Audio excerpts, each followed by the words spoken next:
Good afternoon. Welcome to Fabrinet's Financial Results Conference Call for the fourth quarter of fiscal year 2025. At this time, all participants are in a listen-only mode.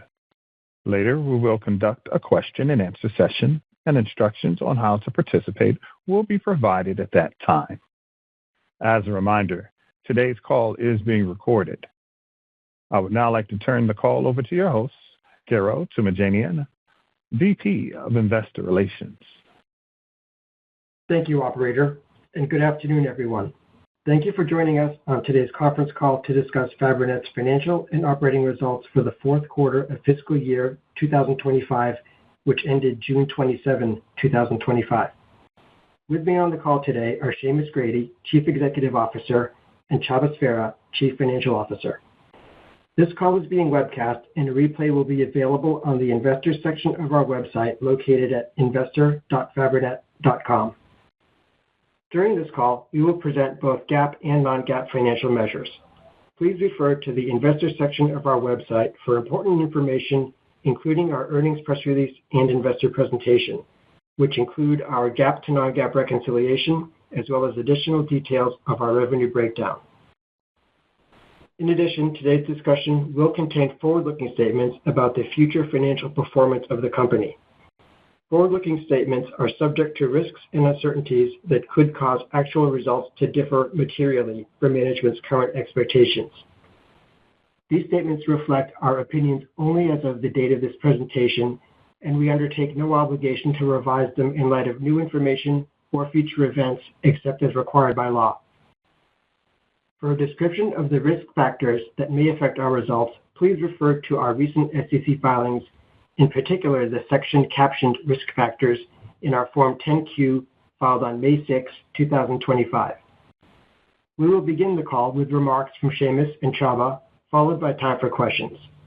I would now like to turn the call over to Fabrinet's CEO, Seamus Grady. Seamus? Thank you, Garo. Good afternoon, and thanks to those joining our call today. We had an excellent fourth quarter, ending an outstanding year with tremendous momentum. Fourth quarter revenue was $910 million, which was above our guidance range and up more than 20% from a year ago and 4% from Q3. With margins that were a little better than expected, we also achieved record non-GAAP earnings of $2.65 per share. For the full year fiscal 2025, revenue reached a record $3.4 billion, representing a robust 19% increase over the prior year. Non-GAAP EPS also hit an all-time high at $10.17. Looking back, fiscal year 2025 was an exceptional year of execution and growth for Fabrinet. We navigated a significant product transition at a major datacom customer, while our telecom business and overall revenue reached record highs. We established a significant partnership with Amazon Web Services, which we anticipate will be a meaningful revenue driver in fiscal year 2026. Construction began on Building 10, which will add 2 million square feet of capacity to our overall footprint. We also marked the 15th anniversary of our IPO by ringing the opening bell at the New York Stock Exchange. Additionally, we returned $126 million to shareholders through our buyback program, with continued repurchases expected in fiscal 2026. We begin fiscal 2026 with strong, broad-based momentum. Robust customer demand across our business leaves us better positioned than ever to capitalize on the many significant opportunities ahead of us. In fact, with multiple growth drivers providing clear visibility toward reaching $1 billion in quarterly revenue, we are now evaluating options to accelerate the completion of a portion of Building 10 to meet increasing customer demand. Looking more closely at our fourth quarter results, optical communications revenue delivered strong growth. Telecom revenue increased 46% from a year ago and 1% from Q3, with system programs and demand for data center interconnect products driving the bulk of our growth. In fact, DCI revenue represented 1/4 of our total telecom revenue and grew 45% from a year ago.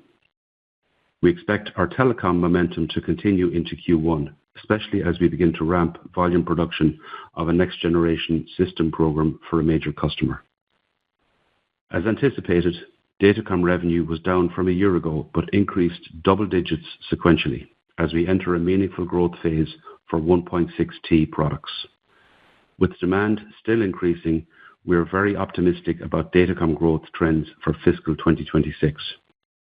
In the near term, this surge in demand has created some temporary component supply challenges, which we are working closely with a major customer to overcome. Within non-optical communications, automotive performed better than expected for the quarter, with only a slight sequential decline, while industrial laser revenue remained stable. Looking ahead, multiple simultaneous growth drivers give us strong optimism for fiscal 2026. These include the launch of a new telecom system, continued growth in DCI, increasing demand for 1.6T transceivers, and the ramp of a prominent high-performance compute program. We remain confident in our ability to maintain excellent execution while continuing to grow both revenue and earnings. In summary, we are pleased with our outstanding performance in Q4 and throughout fiscal 2025. More importantly, we enter fiscal 2026 in a very strong position, reinforcing our optimism for the future as we further solidify our leadership position in the marketplace. We look forward to carrying this momentum into a strong Q1.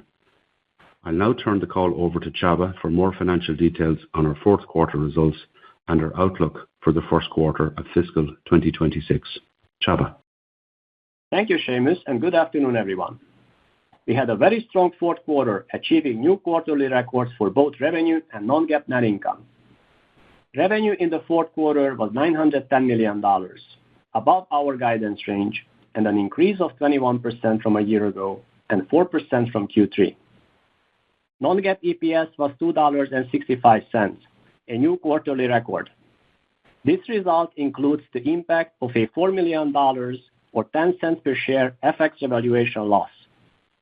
Looking at revenue performance by category, in the fourth quarter, optical communications revenue was $689 million, up 15% from a year ago and 5% from Q3. Within optical communications, telecom revenue reached a robust $412 million, up 46% from a year ago and 1% from Q3. This performance reflects growing demand, driven primarily by continued strength in data center interconnect products. For the first time, we are reporting DCI revenue, which reached $107 million in the fourth quarter, representing 12% of overall revenue. To provide investors better insight into this important growth area, we have included historical DCI revenue data in the investor presentation available on our website. Datacom revenue of $277 million was down 12% from a year ago, but swung to a strong growth of 10% sequentially, driven by very strong demand for new higher data rate products. In optical communications, revenue from 800 gig and faster products was $313 million, up 21% year over year and 32% sequentially, driven primarily by the ramp of new 1.6T Datacom products. Importantly, we have now begun volume shipments of 1.6T transceivers, a major milestone, and expect demand trends to continue ramping in fiscal 2026. In contrast, revenue from products below 800 gig was $233 million, up 4% from a year ago, but down 18% from Q3, reflecting the industry's transition to next-generation products. Revenue from optical communications products that are non-speed rated was $143 million, up 4% from Q3. We expect strong revenue momentum from 800 gig and faster products to continue, while revenue from lower speed products is expected to decline gradually as the industry transitions towards higher data rates. As a result, beginning next quarter, we will no longer report revenue by data rate. Similarly, starting in Q1, we will discontinue the breakout of silicon photonics revenue, as the vast majority of it is now captured under DCI. Non-optical communications revenue was $221 million, representing a healthy 41% increase year over year and 3% sequential gain. Automotive revenue came in better than expected at $128 million, experiencing a modest quarterly decline following several quarters of rapid growth. Industrial laser revenue was stable at $40 million. Other revenue was $53 million, up 38% year-over-year and 20% from Q3, with the sequential increase primarily reflecting the absence of a non-cash contra revenue item recorded in Q3. As I discuss the details of our P&L, expense and profitability metrics will be on a non-GAAP basis, unless otherwise noted. Gross margin in the fourth quarter was better than anticipated at 12.5%, with operational efficiencies offsetting a smaller than expected impact from large project ramps.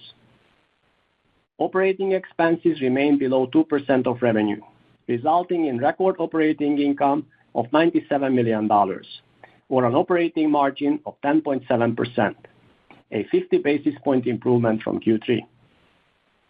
Interest income was $8 million in Q4. As I mentioned, we also incurred a foreign exchange evaluation loss of $4 million.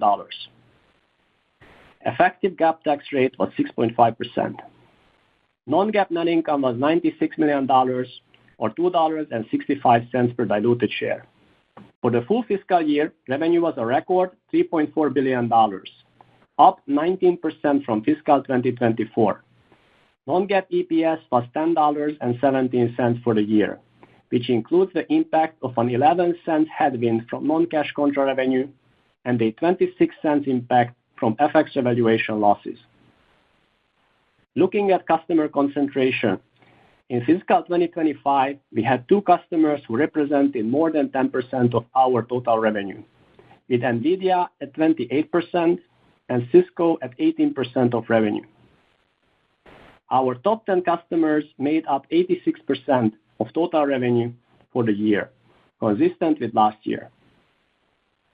Turning to our balance sheet highlights, we ended the year with cash and short-term investments of $934 million, down $16 million from the end of Q3. Operating cash flow in the quarter was $55 million. Capital expenditures rose to $50 million, primarily driven by Building 10 construction costs and investments to support new program ramps, resulting in fourth quarter free cash flow of $5 million. As Seamus mentioned, we are actively evaluating options to accelerate the construction of Building 10 in response to growing customer demand. If we move forward, quarterly capital expenditures could temporarily increase from current levels. With our very strong balance sheet, we believe we have ample cash to support our top capital allocation priorities, which are, first, investing in our future growth, and second, returning value to shareholders through our buyback programs. In the fourth quarter, we remained active in our share repurchase program. We repurchased 108,000 shares at an average price of $206 per share for a total cash outlay of $22 billion. For fiscal year 2025, we repurchased $126 million worth of Fabrinet shares, which is the most we have ever spent on repurchases in a single fiscal year. We entered fiscal 2026 with $174 million available for repurchases. Now, turning to our guidance for the first quarter of fiscal year 2026. We remain very well positioned to extend our track record of excellent growth and execution. In telecom, we expect our very strong revenue growth trends to extend into the first fiscal quarter, driven particularly by ramping system programs. In datacom, we are excited to see growing demand, especially for next-generation products.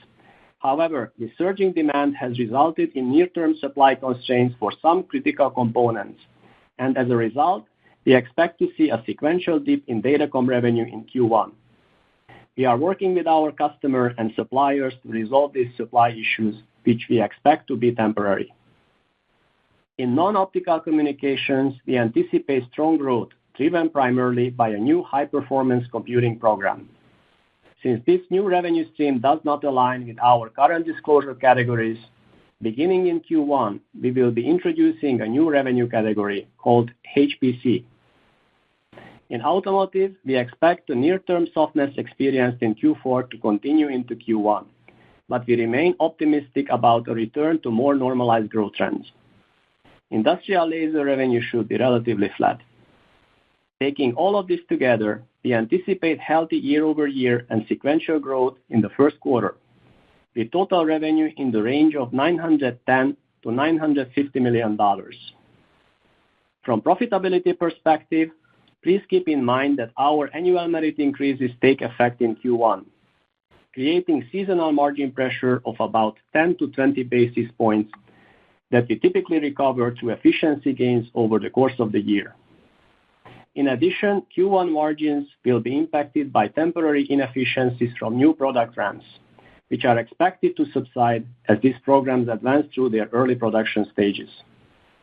With that in mind, we remain optimistic that we can achieve gross margins within our mid-12% target range while continuing to generate operating leverage that supports steady improvement in operating margins over time. We expect earnings per diluted share to be between $2.75 and $2.90. In summary, this is an exciting time at Fabrinet. We delivered a very strong fourth quarter and an outstanding fiscal year.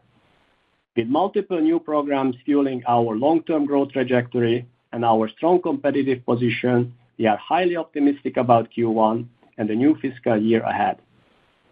Operator, we are now ready to open the call for questions. As a reminder, to ask a question, you will need to press star 11 on your telephone. To remove yourself from the queue, you may press star 11 again. Please limit yourself to one question and one follow-up to allow everyone the opportunity to participate. Please stand by while we compile the Q&A roster.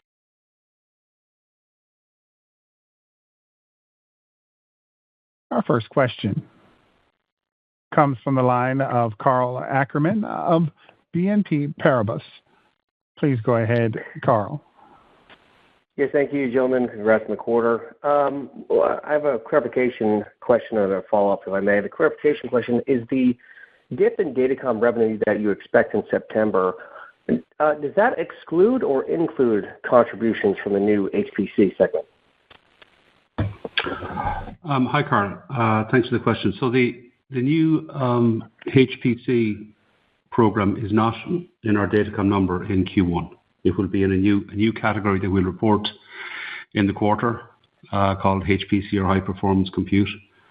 So HPC will not be in Datacom. It will be in its own category. In Q4, it was in other, as it just got off the ground, but in Q1, it will be in its own category. Got it. Thank you for that. So, Seamus, you suggested in the past that hyperscalers are interested and certainly have the opportunity to, perhaps have an EMS partner manufacturer receivers. I know you've been shifting manufacturing capacity away from 800 gig toward 1.6T. So should we assume that any future hyperscaler transceiver opportunities would be on 1.6 terabit port speeds, or do you still see a very long runway of growth on 800 gig? Thank you. No, I think it depends on really whether we're talking about our main customer or the market generally. For our main customer, it will be predominantly 1.6T, but for the Datacom customers generally, it will be both 800 and 1.6. We don't see much going on below 800 gig. For the Datacom opportunities, if you like, in total that we're pursuing, we usually work with our customers on the current plus the next two generations of products. And so in addition to our leading Datacom customer, we have other long-standing Datacom customers that we're working with who are designing their own products for 800 gig, 1.6, and also CPO products. We're also pursuing engagements with a number of merchant transceiver suppliers, as well as you mentioned, hyperscale direct. So we have four distinct growth vectors in the Datacom space. Our largest Datacom customer, other Datacom customers who are designing their own products, merchant transceiver manufacturers, and hyperscalers direct. And we're actively pursuing all four of those growth vectors. Very good. Thank you. You're welcome. Thank you. Our next question comes from the line of Tim Savageaux of Northland Capital Markets. Please go ahead, Tim. Hi, good afternoon, and congrats on the results. Thank you, Jim. Just a higher level question, perhaps. I think maybe it was the close of last quarter's call, James, you talked about, I guess, the potential for accelerating growth in fiscal 26 off of, obviously what was a pretty strong 25, growing 19%. I guess the question is, any more precision on that now that we're 3 months later? Do you still feel like that's the case? Does perhaps the component issues change that? Or just love to get your view on that previous statement. Yeah, I think we enter fiscal year 26 very optimistic about the year ahead. As you say, we had an excellent FY25. We grew 19%. And we grew 19% in the year where our business with our largest customer was down on a dollar for dollar basis.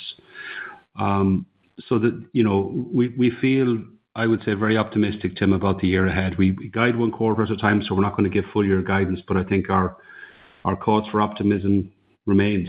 The Datacom business is coming back and the demand is outstripping supply right now. That's a temporary issue, but we have very strong demand for 1.6 terabit products right now.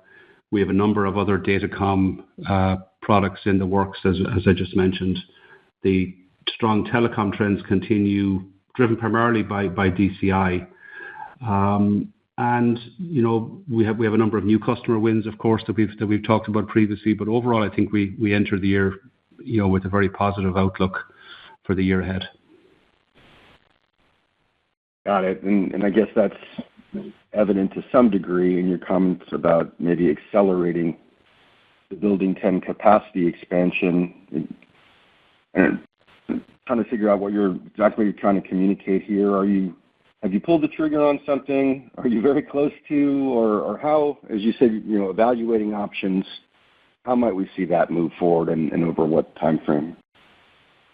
Yeah, so the decision to pull Building 10 in to get a portion of the building completed maybe 1 or 2 quarters ahead of the original schedule, we really communicated that because it will impact our CapEx. Obviously, we'll have to spend a little bit more to pull in completion of a portion of the building. And it's a combination of a few things. It's a combination of the business opportunities that we just talked about that we're addressing right now in telecom, datacom, and high performance compute, as well as some other potential new opportunities. We really want to be able to occupy some of the space in Building 10 before the total building is completed. So, meanwhile, we have flexibility. We can accommodate all the demand that we're seeing, but we do want to be able to occupy, a few 100,000 square feet of Building 10, probably 3 to 6 months ahead of originally contemplated. Great. And last one for me. Wonder if you can talk about whether your new telecom systems win contributed in a material way in Q4. It contributed. I mean, we're really just getting going. We've always said it will ramp in FY26, so we're just really getting started with that. And it will ramp as we go throughout the year. So it did contribute, but it's really as we go through the year that we'll start to see that program ramp. But it's going very well. We're very happy with the relationship. I think the customer is happy, and we're very very happy with how it's going and how the ramp schedule is going. But I would say the bulk of that ramp is still in front of us. Great. Thanks very much. Thank you, Tim. Thank you. Our next question comes from the line of Samik Chatterjee of JP Morgan. Please go ahead, Samik. Hey, guys. Thanks for the questions. This is Joe Cardoso on for Samik. Maybe for my first one, in a similar vein to the prior question on kind of the growth prospects for the company kind of heading into next year, just given these multiple customer ramps across various and different products, some of them being kind of newer to the portfolio, anything we should keep in mind relative to kind of the gross margin and OpEx trends going forward? Anything one-off or different from kind of what we're used to in terms of the historical profile for Fabrinet? Just trying to be mindful that there's a lot of irons, in the fire here. And so if there's anything that we should be kind of considering, and then I have a follow-up.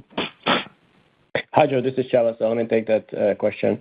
With regards to profitability, obviously our aim is to maintain our gross margin target range in the mid 12%. So obviously, as you would anticipate, some of these large new programs would put some temporary pressure on the gross margins. However, we do anticipate that this headwinds to be temporary and subside over time. We did call out a small headwind in our Q1 guide because that's a seasonal quarter for us with merit increases as well as these program ramps are coming through. However, we don't anticipate any structural changes in our portfolio or margin profile. So our aim is to maintain our existing gross margin range. And then just on the OpEx side, and then I have a follow-up. OpEx, we have been very careful about spending on operating expenses, and we have been very cautious about adding cost, and we will maintain that discipline.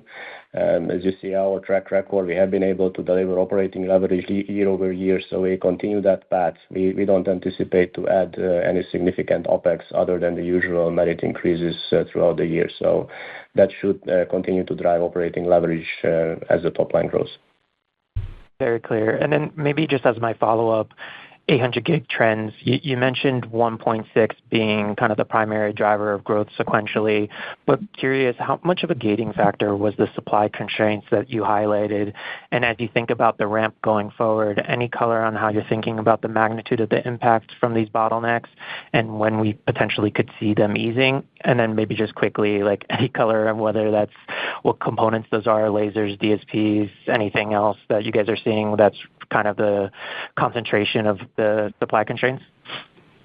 Yeah, so it's really it's a handful of components that are causing us to have some component constraints. With the as we saw this past quarter and into this quarter and beyond, we think now it's surge in demand for 1.6T transceivers and in particular 200 gig per lane EML-based products.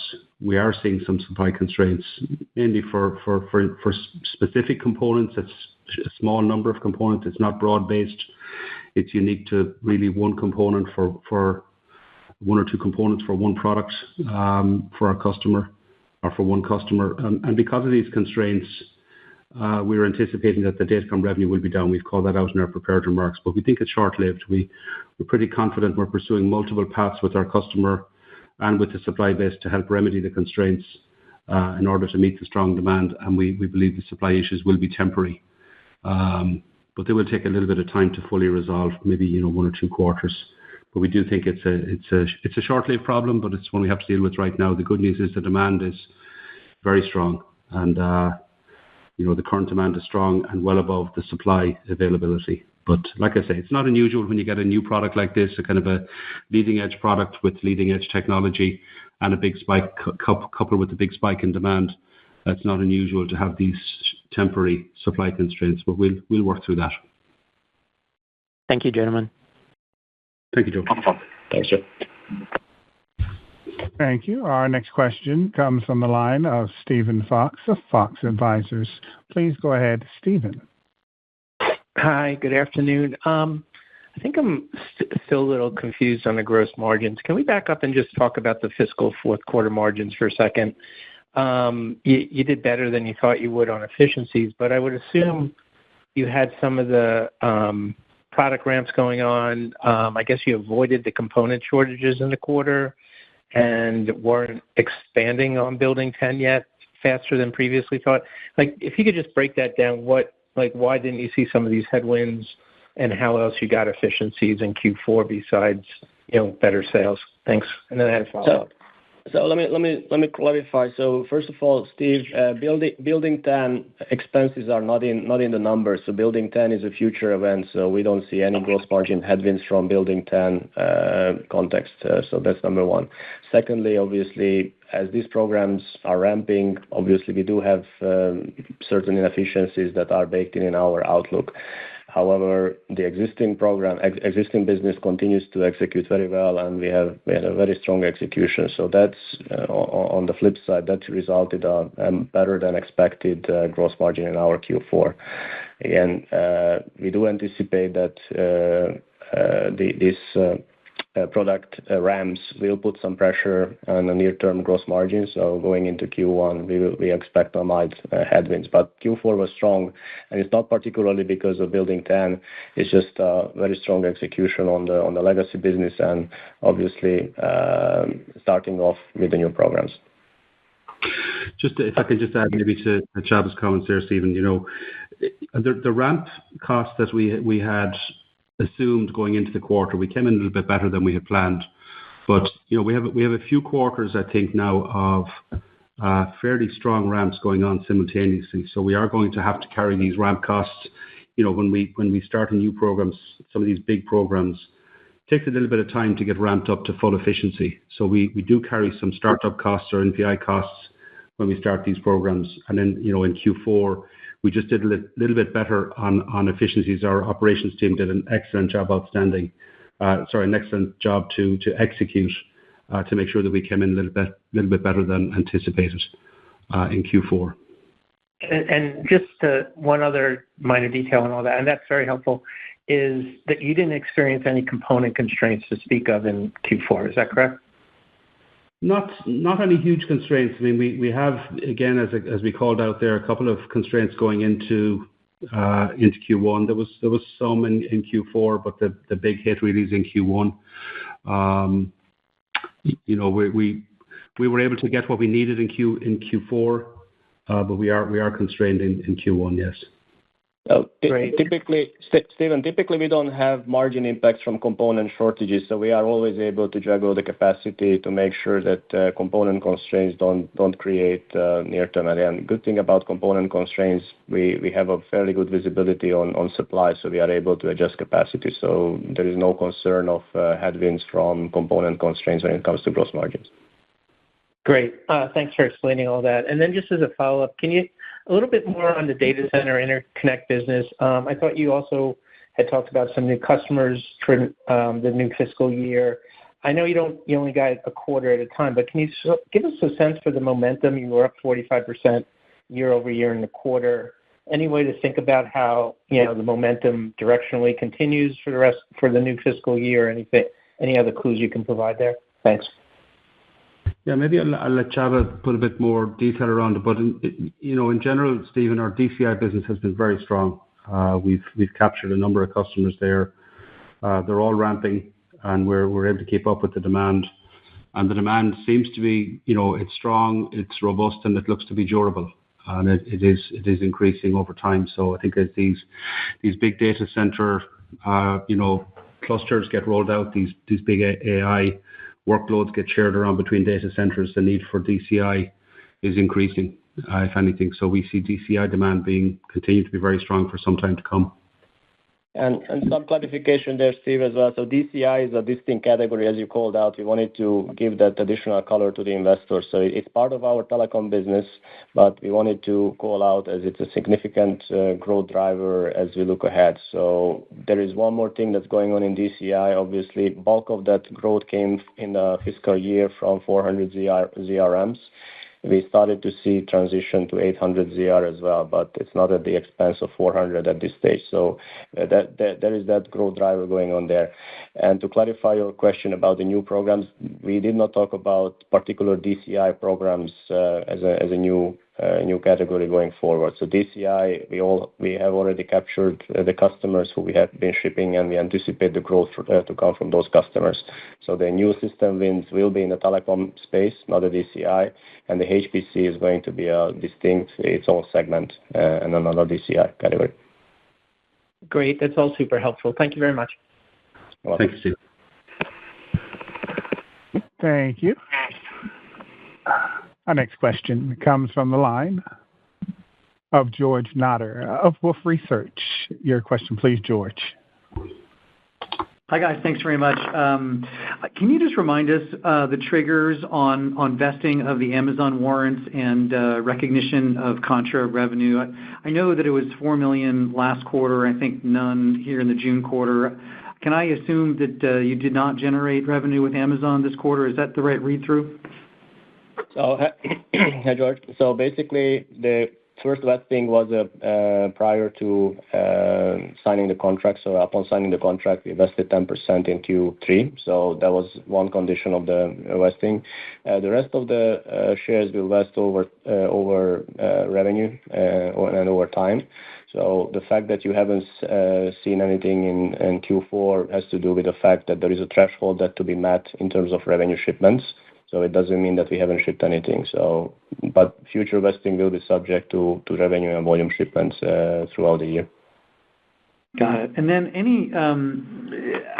I guess we're all curious about how big that Amazon PCB business can be over time. I mean, obviously you're breaking it out into its own category. I get that certainly, but is this hundreds of millions of opportunity? Is this in the billions? Like, how do you kind of think about the scale of what you can do here? Yeah. So, as we look at the opportunity, it's certainly a significant opportunity for us. It could be significant. We believe it could be significant this fiscal year. We're not sizing the overall revenue with the customer there or the high performance compute deal we have with them, but the business will start to ramp in Q1. We did ship a little bit in Q4, but it will start to ramp in Q1, and that is contributing to our strong anticipated sequential growth. But keep in mind that our shipping Calendar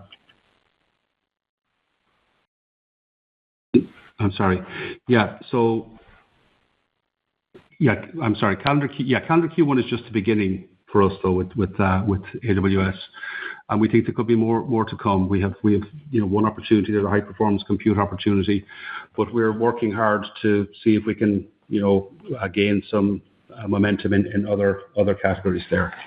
Longer term, high performance compute we think represents a significant new TAM expansion opportunity for us, and that's why we've decided to classify it as its own category. So we'll be disclosing in our Q1, we'll be disclosing HPC as its own category. We'll also be disclosing, as Csaba mentioned, or we start to disclose DCI as its own category.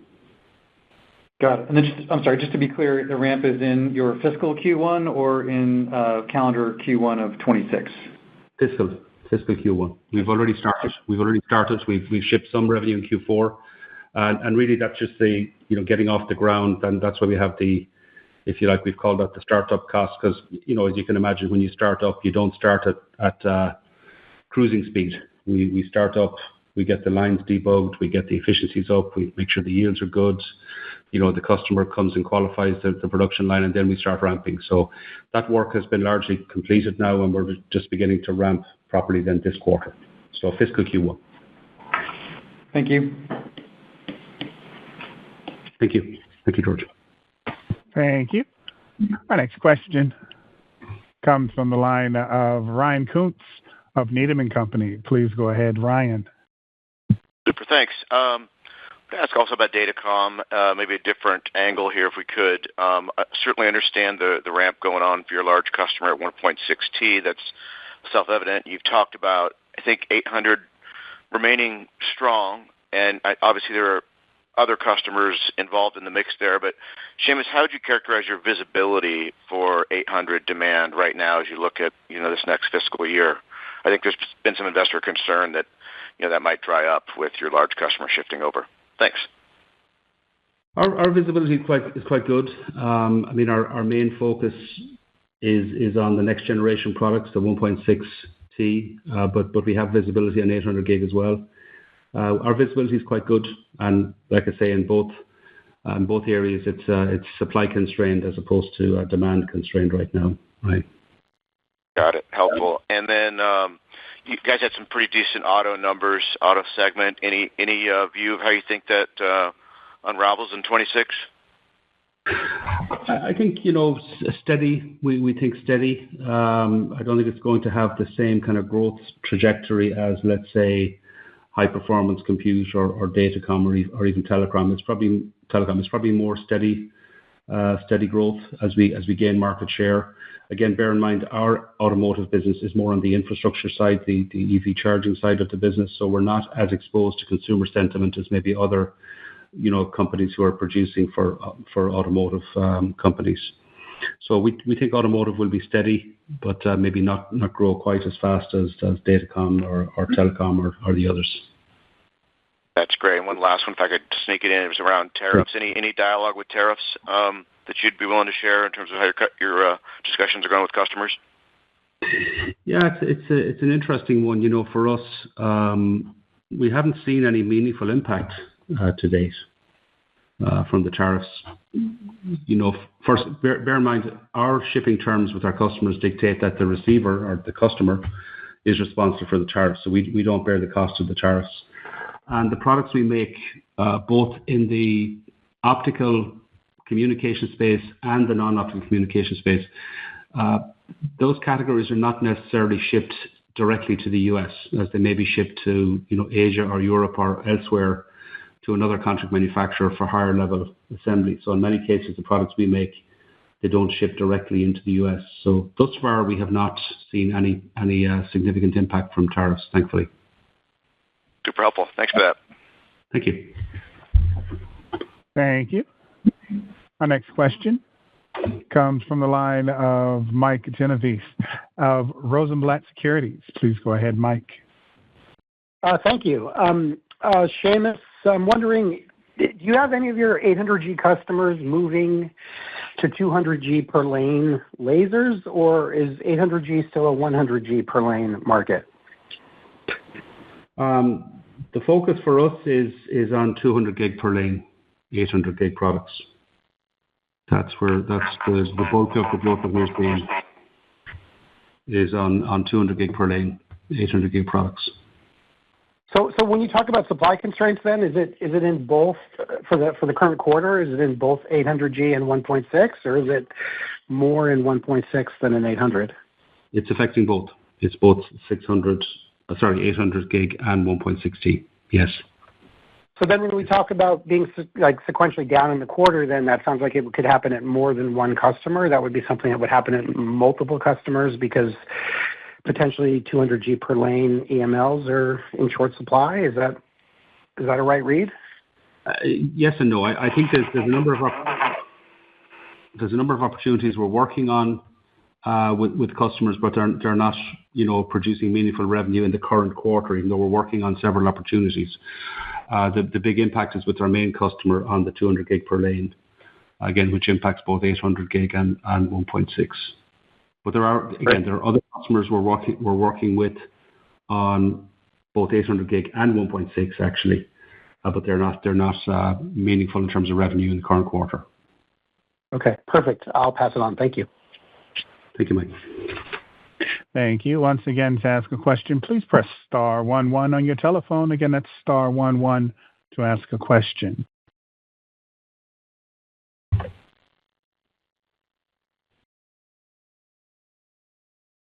Next from Tim Savageaux of Northland Capital Markets. Please go ahead, Tim.